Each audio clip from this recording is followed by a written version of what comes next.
Lição de número 10. Quando os pais sepultam os filhos. Texto áureo. Em tudo somos atribulados, mas não angustiados, perplexos, mas não desanimados, perseguidos, mas não desamparados, abatidos, mas não destruídos. 2 Coríntios capítulo 4, verso 8 e 9.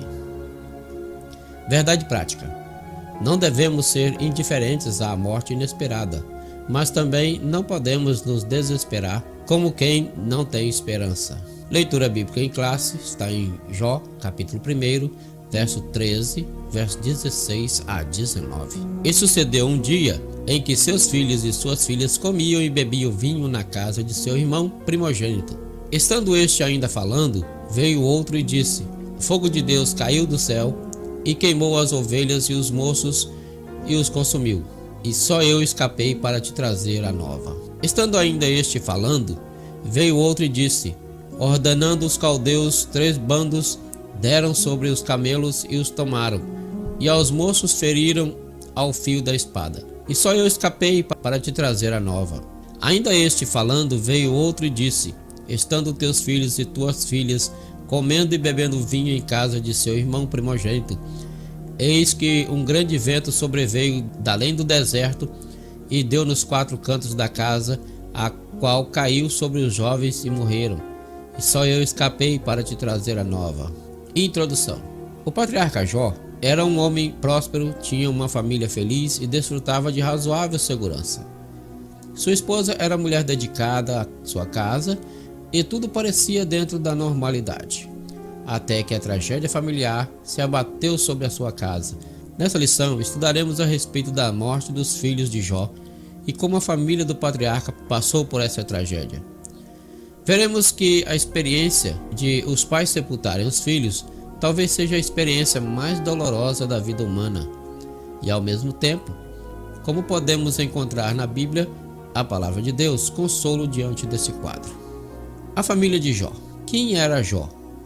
O patriarca Jó nasceu no norte da Arábia, na terra de Uz.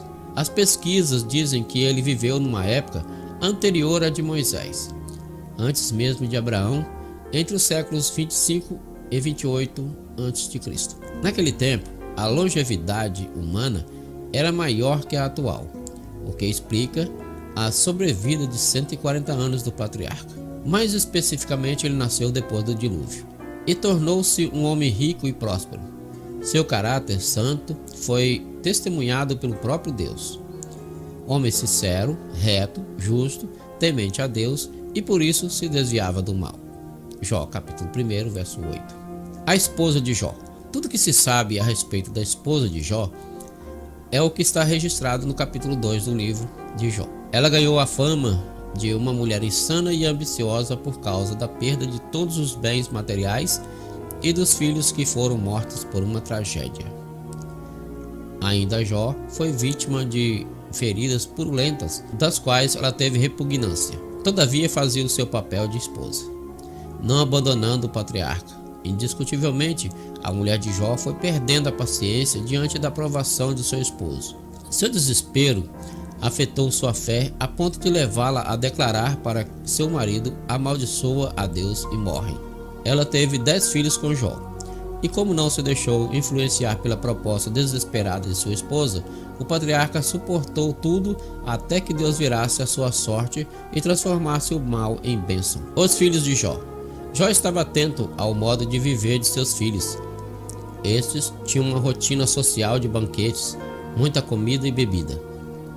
A Bíblia mostra que o pai apresentava sacrifícios a Deus por seus filhos e orava por eles todos os dias, ou seja, havia zelo e cuidado do patriarca para o bem-estar espiritual de seus filhos. Lidando com a morte dentro da família.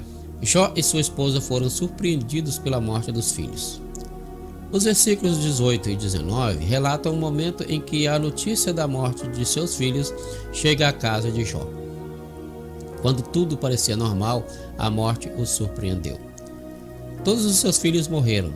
Deus não nos criou para morrer, mas a morte é uma maldição advinda do pecado e só o Senhor Jesus foi capaz de cravar essa maldição no lenho da sua cruz no Calvário.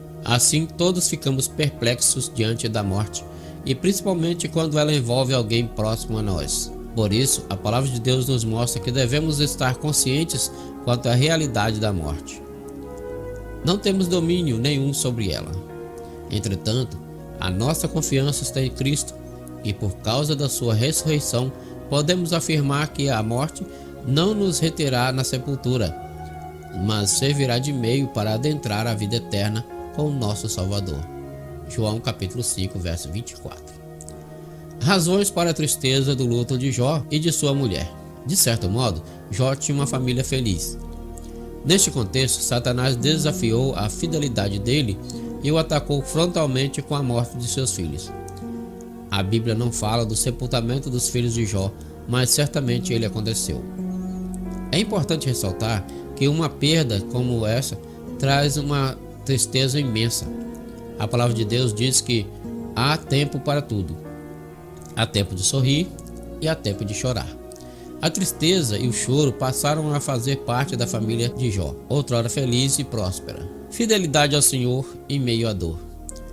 O capítulo 1 de Jó mostra a reação do patriarca diante da notícia trágica da morte de seus filhos. Jó rasgou o manto, raspou a cabeça e lançou-se em terra e adorou ao Senhor.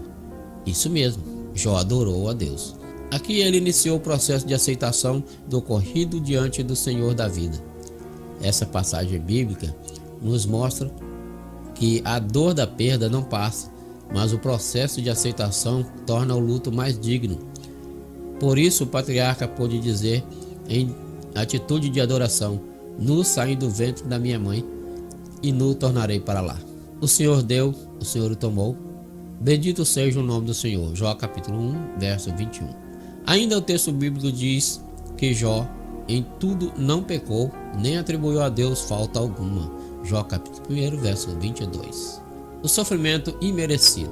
Jó desejava que um árbitro decidisse sobre o golpe que ele levara, mas ele não encontrou nenhum. Os bens levados e os filhos mortos. Jó não fez nada para merecer o que recebeu. O primeiro versículo do livro de Jó declara que Jó era um bom homem que tinha uma vida boa. Os 2 primeiros capítulos explicam que a pergunta por quê só é respondida no céu. Jó chamava a Deus apenas para ouvir o eco de suas palavras. Seu brado no capítulo 3 é o brado do ser humano. O que fiz para merecer isso? O sofrimento imerecido é a principal razão pela qual muitos rejeitam a crença a Deus. Se Jó é o livro mais antigo da Bíblia, como muitos estudiosos afirmam, então Deus abordou o problema cedo e de frente. Os cristãos e o luto. Não culpe a Deus. Não é muito difícil nos momentos de perdas inesperadas, o ser humano se desesperar e passar a blasfemar contra Deus. Não é isso que aprendemos com Jó. O antigo patriarca nos ensina a viver a confiança em Deus, mesmo no momento delicado da morte inesperada de um ente querido. Nem sempre saberemos o motivo da morte de uma pessoa amada ou de um determinado sofrimento. Há mistérios na vida que não conseguimos desvendar na terra. O próprio livro de Jó não revela para que os seres humanos sofrem. O que o livro nos ensina e encoraja é suportar o sofrimento com paciência, achando-se fiel nos caminhos do Senhor diante do processo de um sofrimento imerecido. Haverá um dia que tudo estará patente diante dos nossos olhos. 1 Coríntios capítulo 13, verso 12. Vivendo o luto. Com o patriarca Jó, aprendemos que o crente em Jesus não deve ser indiferente ao luto, pois psicologicamente isso não é saudável. Como seres humanos, devemos manifestar as emoções próprias de um momento de luto, tais como o choro, o silêncio, a compenetração. Diante da dor da família de Lázaro, nosso Senhor agitou-se no espírito, comoveu-se e chorou. João capítulo 11, verso 35. É preciso levar em conta que o período do luto dura em média 6 meses. Se após esse período a pessoa não consegue voltar às atividades normais, é preciso buscar ajuda especializada. Mantenha a esperança. Vimos que é saudável manifestar emoções próprias do período de luto, mas também é verdade que o crente não deve se desesperar como quem não tem esperança. É preciso levar em conta que o período do luto dura em média 6 meses. Se após esse período a pessoa não consegue voltar às atividades normais, é preciso buscar ajuda especializada, pois isso não é saudável. Esse cuidado é coerente com a fé cristã que proclama a esperança de vida, porque nosso Senhor ressuscitou no terceiro dia, vencendo a morte. Portanto, a palavra de Deus traz consolo e conforto para a alma enlutada. Um dia brevemente estaremos para sempre com a pessoa querida que partiu em Cristo. A fé sobrevive ao sofrimento. Muitos pensam que, por crerem em Deus, Ele os livra dos problemas. Assim, quando ocorrem as calamidades, questionam a bondade e a justiça divinas. Mas a mensagem de Jó é que não desistamos de Deus quando Ele permite que tenhamos experiências ruins. A fé em Deus não garante prosperidade pessoal, e a falta de fé não é sinônimo de problemas nessa vida. Se assim fosse, as pessoas creriam em Deus apenas para enriquecimento próprio. Deus é capaz de nos resgatar do sofrimento, mas pode também permitir que o sofrimento ocorra por motivos além da nossa compreensão. A estratégia de Satanás é fazer com que duvidemos de Deus nesse exato momento. Aqui, Jó mostra uma perspectiva maior que a busca de seu conforto pessoal. Se sempre soubermos os motivos de nossos sofrimentos, nossa fé não terá espaço para crescer. Conclusão: sem dúvida, a morte é uma experiência muito dolorosa para o ser humano. A de um filho, então, tem uma sobrecarga psicológica imensa. A dimensão da dor, da perda de um pai e de uma mãe é incalculável. Por isso, é importante que levemos em conta essa declaração do salmista: assim que a minha carne e o meu coração desfaleçam, Deus é a fortaleza do meu coração e a minha herança para sempre. Salmo 73, 26. No processo de luto, não devemos culpar a Deus, mas manter firme a nossa esperança nele. O Senhor Jesus venceu a morte e ressuscitou ao terceiro dia. Essa é uma verdade consoladora e ao mesmo tempo esperançosa. Portanto, nesse momento, é tempo de confiar em Deus. Se você gostou desse vídeo, curta, compartilhe, comente, se inscreva no canal e ative o sininho para receber as notificações dos próximos vídeos.